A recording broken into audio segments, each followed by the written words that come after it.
Dracula by Bram Stoker. Chapter 25. Dr. Seward's Diary. 11th October, evening. Jonathan Harker has asked me to note this, as he says he is hardly equal to the task, and he wants an exact record kept. I think that none of us were surprised when we were asked to see Mrs. Harker a little before the time of sunset.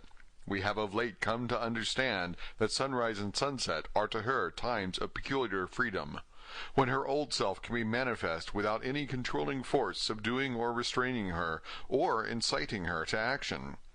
This mood or condition begins some half hour or more before actual sunrise or sunset, and lasts till either the sun is high, or whilst the clouds are still aglow with the rays streaming above the horizon. At first there is a sort of negative condition, as if some tie were loosened, and then the absolute freedom quickly follows. When, however, the freedom ceases, the change back or relapse comes quickly, preceded only by a spell of warning silence. Tonight, when we met, she was somewhat constrained, and bore all the signs of an internal struggle. I put it down myself to her making a violent effort at the earliest instant she could do so. A very few minutes, however, gave her complete control of herself. Then, motioning her husband to sit beside her on the sofa, where she was half reclining, she made the rest of us bring chairs up close. Taking her husband's hand in hers, she began, "We are all here together in freedom for perhaps the last time. I know that you will always be with me to the end." This was to her husband, whose hand had, as we could see, tightened upon her. "In the morning we go out upon our task, and God alone knows what may be in store for any of us. You are going to be so good to me to take me with you. I know that all that brave, earnest men can do for a poor, weak woman, whose soul perhaps is lost, no, not yet, but is at any rate at stake, you will do. But you must remember that I am not as you are. There is a poison in my blood, in my soul, which may destroy me, which must destroy me, unless some relief comes to us. Oh, my friends, you know as well as I do that my soul is at stake. And though I know there is one way out for me, you must not and I must not take it." She looked appealing to us all in turn, beginning and ending with her husband. "What is that way?" asked Van Helsing in a hoarse voice. "What is that way which we may not take?" "That I may die now, either by my own hand or that of another, before the greater evil is entirely wrought. I know, and you know, that were I once dead, you could and would set free my immortal spirit, even as you did my poor Lucy's. Were death, or the fear of death, the only thing that stood in the way, I would not shrink to die here now, amidst the friends who love me. But death is not all.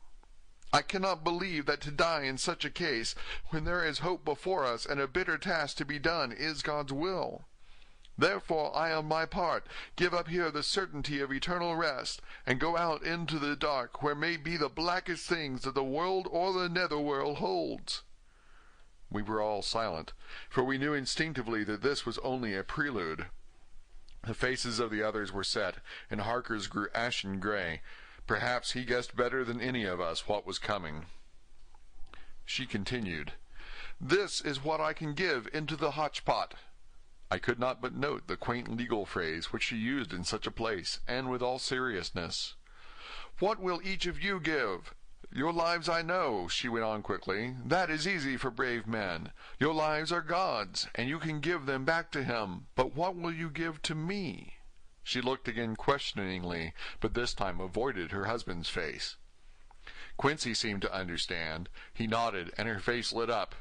"Then I shall tell you plainly what I want, for there must be no doubtful matter in this connection between us now. You must promise me, one and all, even you, my beloved husband, that should the time come, you will kill me." "What is that time?" The voice was Quincy's, but it was low and strained. "When you shall be convinced that I am so changed that it is better that I die that I may live. When I am thus dead in the flesh, then you will, without a moment's delay, drive a stake through me and cut off my head, or do whatever else may be wanting to give me rest." Quincy was the first to rise after the pause. He knelt down before her, and taking her hand in his, said solemnly, "I'm only a rough fellow, who hasn't perhaps lived as a man should to win such a distinction. But I swear to you by all that I hold sacred and dear that, should the time ever come, I shall not flinch from the duty that you have set us. And I promise you, too, that I shall make all certain, for if I am only doubtful, I shall take it that the time has come." "My true friend," was all she could say, amid her fast-falling tears, as bending over she kissed his hand. "I swear the same, my dear Madam Mina," said Van Helsing. "And I," said Lord Godalming, each of them in turn kneeling to her to take the oath. I followed myself. Then her husband turned to her wan-eyed, and with a greenish pallor which subdued the snowy whiteness of his hair, and asked, "And must I, too, make such a promise, O my wife?" "You too, my dearest," she said, with infinite yearning of pity in her voice and eyes. "You must not shrink. You are nearest and dearest and all the world to me. Our souls are knit into one for all life and all time. Think, dear, that there have been times when brave men have killed their wives and their womenkind to keep them from falling into the hands of the enemy. Their hands did not falter any the more because those that they love implored them to slay them. It is men's duty towards those whom they love in such times of sore trial. And oh, my dear, if it is to be that I must meet death at any hand, let it be at the hand of him that loves me best. Dr. Van Helsing, I have not forgotten your mercy in poor Lucy's case to him who loved." She stopped with a flying blush, and changed her phrase, "to him who had best right to give her peace. If that time shall come again, I look to you to make it a happy memory of my husband's life that it was his loving hand which set me free from the awful thrall upon me." "Again I swear," came the professor's resonant voice. Mrs. Harker smiled, positively smiled, as with a sigh of relief she leaned back and said, "And now one word of warning, a warning which you must never forget. This time, if it ever come, may come quickly and unexpectedly, and in such case you must lose no time in using your opportunity. At such a time I myself might be, nay, if the time ever comes, shall be, leagued with your enemy against you. One more request," she became very solemn as she said this. "It is not vital and necessary like the other, but I want you to do one thing for me, if you will." We all acquiesced, but no one spoke. There was no need to speak. "I want you to read the burial service." She was interrupted by a deep groan from her husband. Taking his hand in hers, she held it over her heart and continued, "You must read it over me some day. Whatever may be the issue of all this fearful state of things, it will be a sweet thought to all or some of us. You, my dearest, will I hope read it, for then it will be in your voice in my memory forever, come what may." "But oh, my dear one," he pleaded, "death is afar off from you." "Nay," she said, holding up a warning hand, "I am deeper in death at this moment than if the weight of an earthly grave lay heavy upon me." "Oh, my wife, must I read it?" he said, before he began.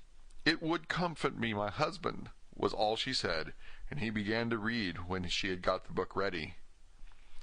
How could anyone, tell of that strange scene, its solemnity, its gloom, its sadness, its horror, and withal its sweetness? Even a skeptic, who can see nothing but a travesty of bitter truth in anything holy or emotional, would have been melted to the heart had he seen that little group of loving and devoted friends kneeling round that stricken and sorrowing lady, or heard the tender passion of her husband's voice, as in tones so broken and emotional that often he had to pause, he read the simple and beautiful service from the burial of the dead. I cannot go on. Words and voices fail me. She was right in her instinct. Strange as it was, bizarre as it may hereafter seem, even to us who felt its potent influence at the time, it comforted us much. And the silence, which showed Mrs. Harker's coming relapse from her freedom of soul, did not seem so full of despair to any of us as we had dreaded. Jonathan Harker's Journal, 15 October, Varna. We left Charing Cross on the morning of the 12th, got to Paris the same night, and took the places secured for us in the Orient Express. We traveled night and day, arriving here at about 5 o'clock. Lord Godalming went to Consulate to see if any telegram had arrived for him, while the rest of us came on to this hotel, the Odysseus. The journey may have had incidents. I was, however, too eager to get on to care for them. Until the Tsarina Catherine comes into port, there will be no interest for me in anything in the wide world. Thank God, Mina is well and looks to be getting stronger. Her color is coming back. She sleeps a great deal. Throughout the journey, she slept nearly all the time. Before sunrise and sunset, however, she is very wakeful and alert, and it has become a habit for Van Helsing to hypnotize her at such times. At first some effort was needed, and he had to make many passes. But now she seems to yield at once, as if by habit, and scarcely any action is needed. He seems to have power at those particular moments to simply will, and her thoughts obey him. He always asks her what she can see and hear.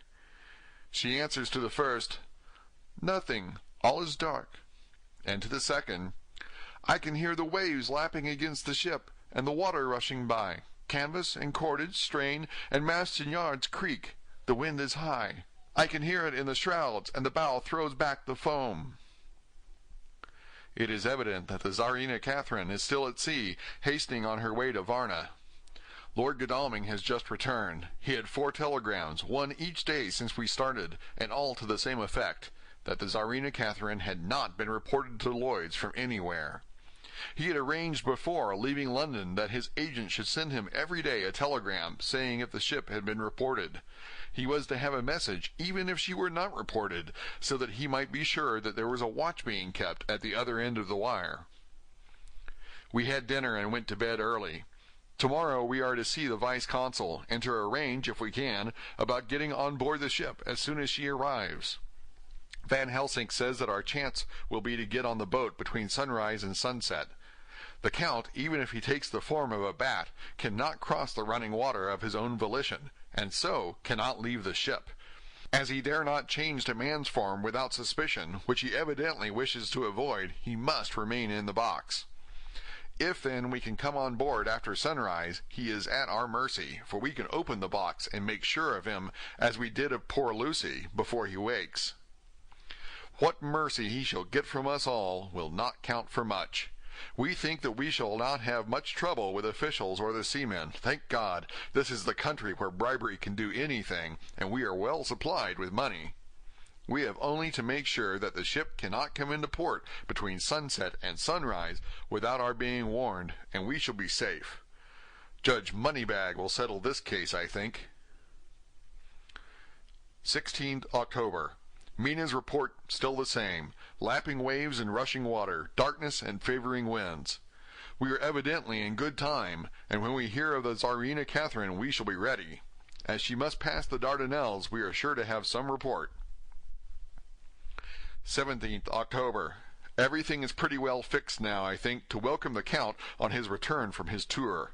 Godalming told the shippers that he fancied that the box sent aboard might contain something stolen from a friend of his, and got a half consent that he might open it at his own risk. The owner gave him a paper telling the captain to give him every facility in doing whatever he chose on board the ship, and also a similar authorization to his agent at Varna. We have seen the agent, who is much impressed with Godalming's kindly manner to him, and we are all satisfied that whatever he can do to aid our wishes will be done. We have also arranged what to do in case we get the box open. If the Count is there, Van Helsing and Seward will cut off his head at once and drive a stake through his heart.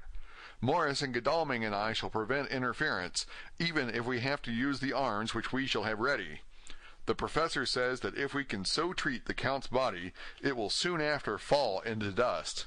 In such case there would be no evidence against us, in case any suspicion of murder were aroused. But even if it were not, we should stand or fall by our act, and perhaps some day this very script may be evidence to come between some of us and a rope. For myself, I should take the chance only too thankfully if it were to come. We mean to leave no stone unturned to carry out our intent. We have arranged with certain officials that the instant the Tsarina Catherine is seen, we are to be informed by a special messenger. 24th October. A whole week of waiting. Daily telegrams to Godalming, but only the same story. Not yet reported. Mina's morning and evening hypnotic answer is unvaried. Lapping waves, rushing water, and creaking masts.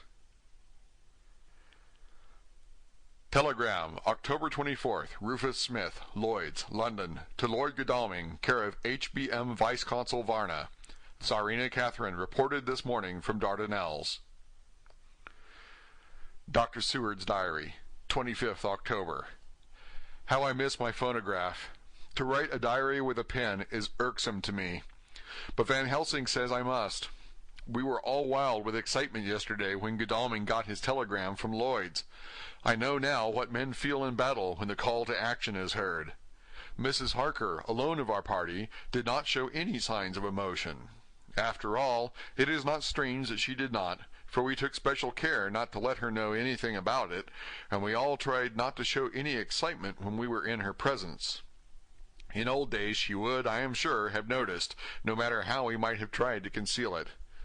But in this way she is greatly changed during the past 3 weeks.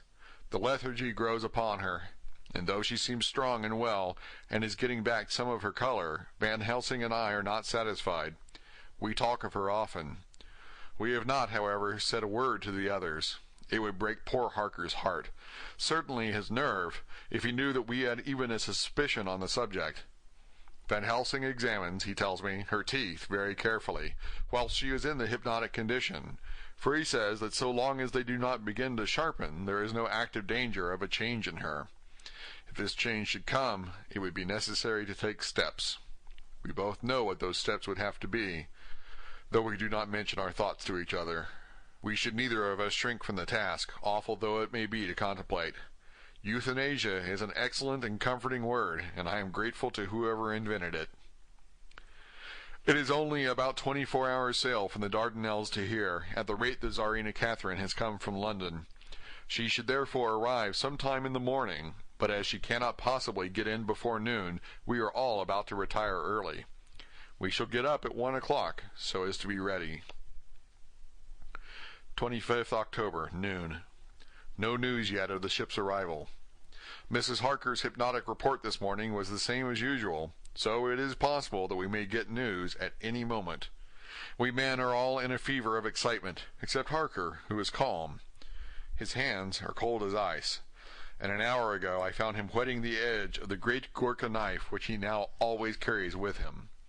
It will be a bad lookout for the Count if the edge of that kukri ever touches his throat, driven by that stern, ice-cold hand.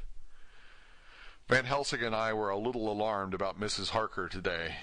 About noon she got into a sort of lethargy which we did not like. Although we kept silence to the others, we were neither of us happy about it. She had been restless all the morning, so that we were at first glad to know that she was sleeping.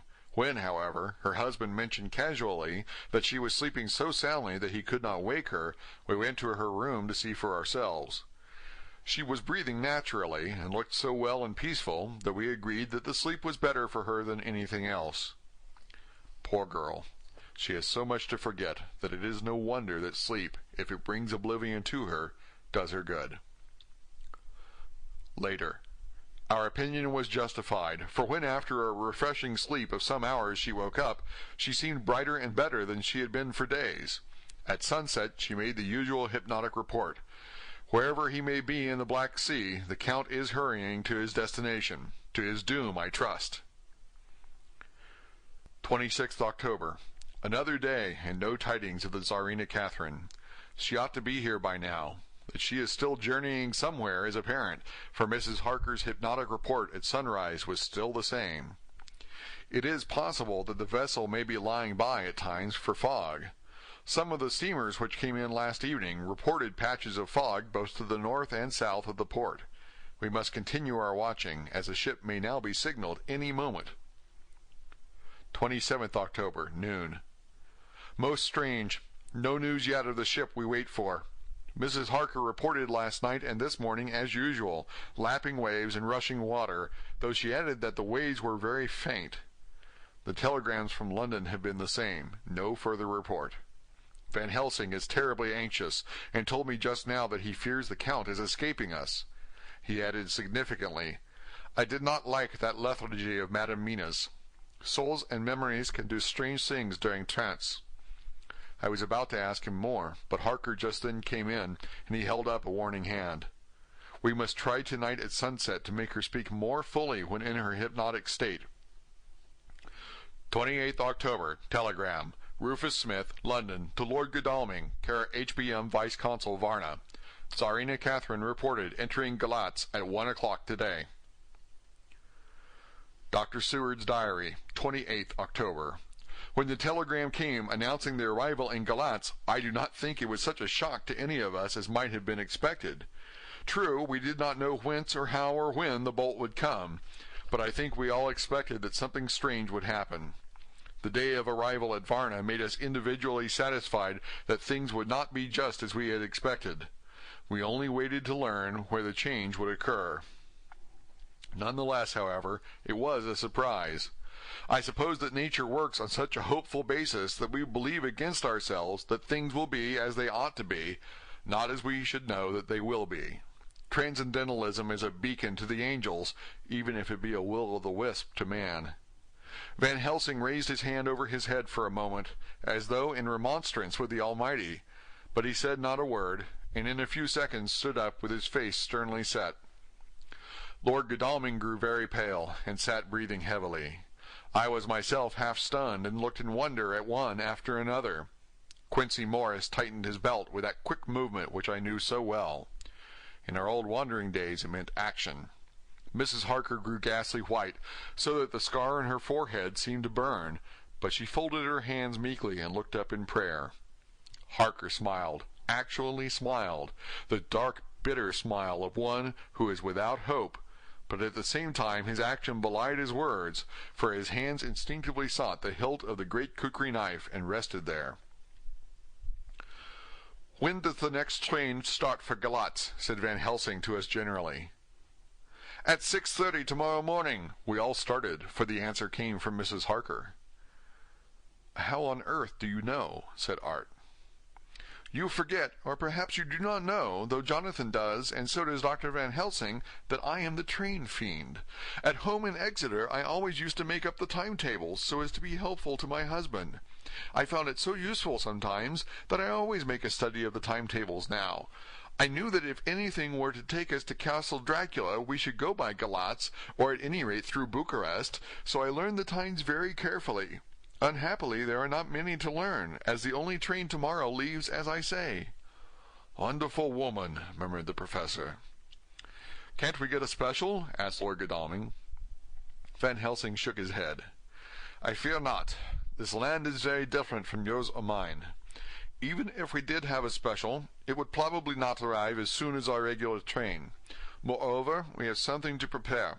We must think. Now let us organize. Your friend Arthur, go to the train and get the tickets and arrange that all be ready for us to go in the morning.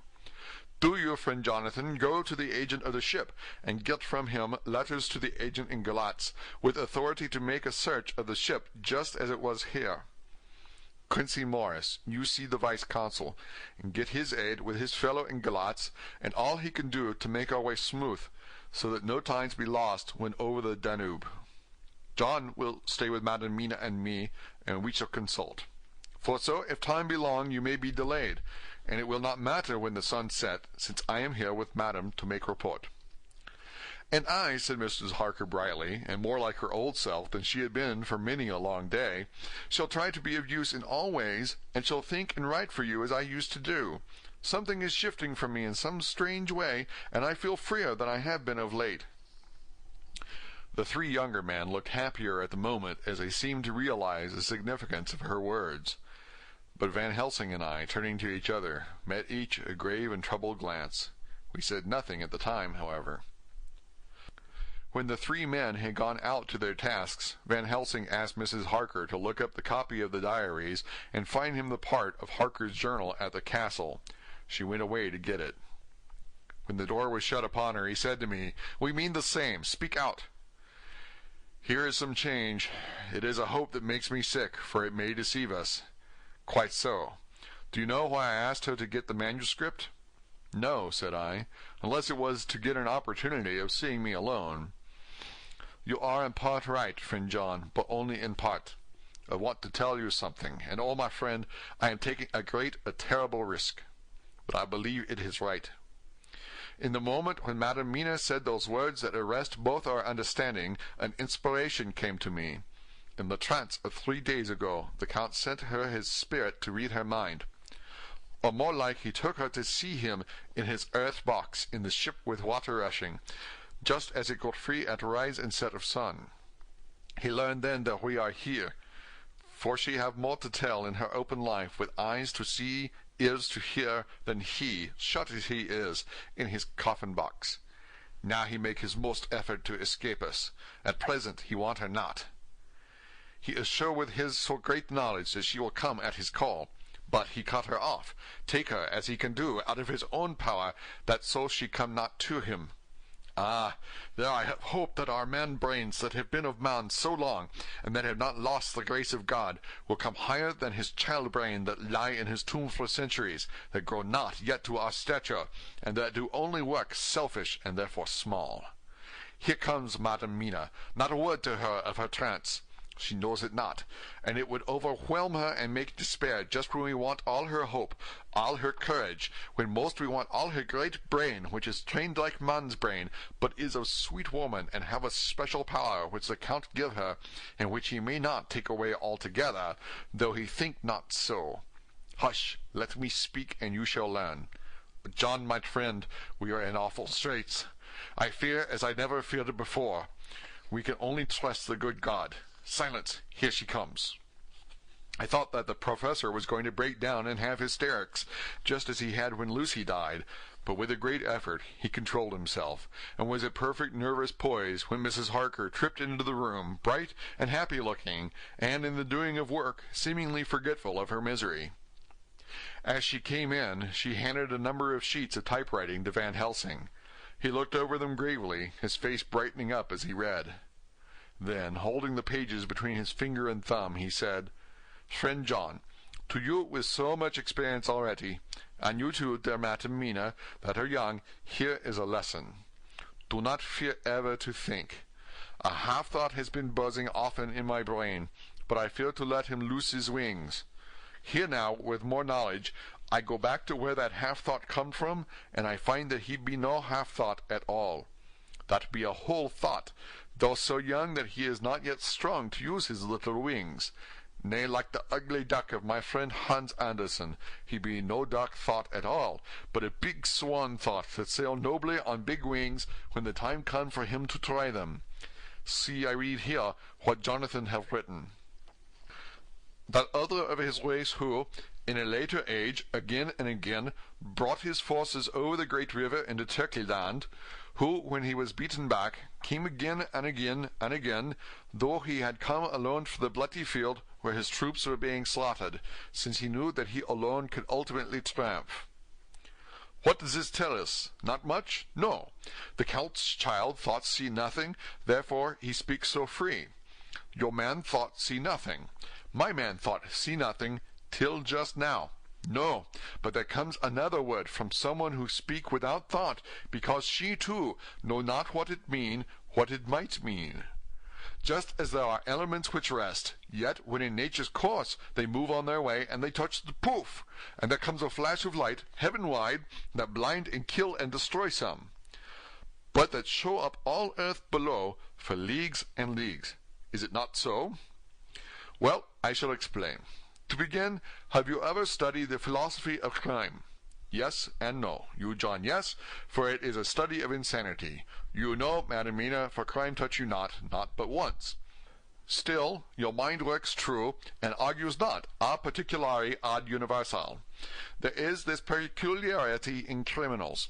It is so constant, in all countries and at all times, that even police, who know not much from philosophy, come to know it empirically, that it is. That is to be empiric. The criminal always works at one crime. That is the true criminal, who seems predestinate to crime, and who will of none other. This criminal has not full man brain. He is clever, and cunning, and resourceful, but he be not of man's stature as to brain. He be of child brain in much. Now, this criminal of ours is predestinate to crime also. He too have child brain, and it is of the child to do what he have done. The little bird, the little fish, the little animal live not by principle, but empirically.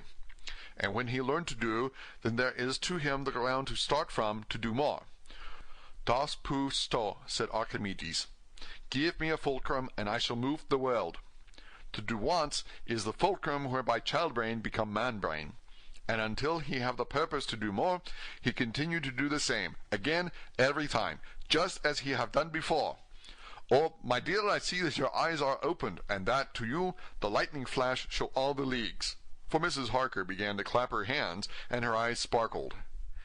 He went on, Now you shall speak. Tell us two dry men of science what you see with those so bright eyes. He took her hand and held it whilst he spoke. His fingers and thumb closed on her pulse, as I thought instinctively and unconsciously, as she spoke. The Count is a criminal and of criminal type. Nordau and Lombroso would so classify him, and qua criminal he is of an imperfectly formed mind. Thus, in a difficulty he has to seek resource in habit. His past is a clue, and the one page of it that we know, and that from his own lips tells that once before, when in what Mr. Morris would call a tight place, he went back to his own country from the land he had tried to invade, and thence, without losing purpose, prepared himself for a new effort. He came again better equipped for his work, and won. So he came to London to invade a new land. He was beaten, and when all hope of success was lost, and his existence in danger, he fled back over the sea to his home, just as formerly he had fled back over the Danube from Turkey-land. Good, good! Oh, you're so clever, lady, said Van Helsing enthusiastically, as he stooped and kissed her hand. A moment later he said to me, as calmly as though we had been having a sick-room consultation, 72 only, and in all this excitement I have hope. Turning to her again, he said with keen expectation, But go on, go on! There is more to tell if you will. Be not afraid. John and I know. I do in any case, and shall tell you if you are right. Speak without fear. I will try to, but you will forgive me if I seem too egotistical. Nay, fear not. You must be egotist, for it is of you that we think. Then, as he is criminal, he is selfish. And as his intellect is small, and his action is based on selfishness, he confines himself to one purpose. That purpose is remorseless. As he fled back over the Danube, leaving his forces to be cut to pieces, so now he is intent on being safe, careless of all. So his own selfishness frees my soul somewhat from the terrible power which he acquired over me on that dreadful night. I felt it! Oh, I felt it! Thank God for his great mercy! My soul is freer than it has been since that awful hour, and all that haunts me is a fear lest in some trance or dream he may have used my knowledge for his ends. The professor stood up. He has so used your mind, and by it he has left us here in Varna, whilst the ship that carried him rushed through enveloping fog up to Galatz, where doubtless he had made preparation for escaping from us. But his child mind only saw so far. And it may be that as ever is in God's providence, the very thing that the evil-doer most reckoned on for his selfish good turns out to be his chiefest harm. The hunter is taken in his own snare, as the great psalmist says. For now that he think he is free from every trace of us all, and that he has escaped us with so many hours to him, then his selfish child-brain will whisper him to sleep. He think, too, that as he cut himself off from knowing your mind, there can be no knowledge of him to you, and that is where he fail. That terrible baptism of blood which he give you makes you free to go to him in spirit, as you have yet done in your times of freedom when the sun rise and set. At such times you go by my volition, and not by his. And this power to good of you and others you have won from your suffering at his hands. This is now all more precious that he know it not, and to guard himself hath even cut himself off from his knowledge of our where. We, however, are not selfish, and we believe that God is with us through all this blackness, and these many dark hours. We shall follow him, and we shall not flinch, even if we peril ourselves that we become like him. Friend John, this has been a great hour, and it have done much to advance us on our way. You must be scribe and write him all down, so that when the others return from their work you can give it to them, then they shall know as we do. And so I have written it whilst we wait their return, and Mrs. Harker has written with the typewriter all since she brought the manuscript to us.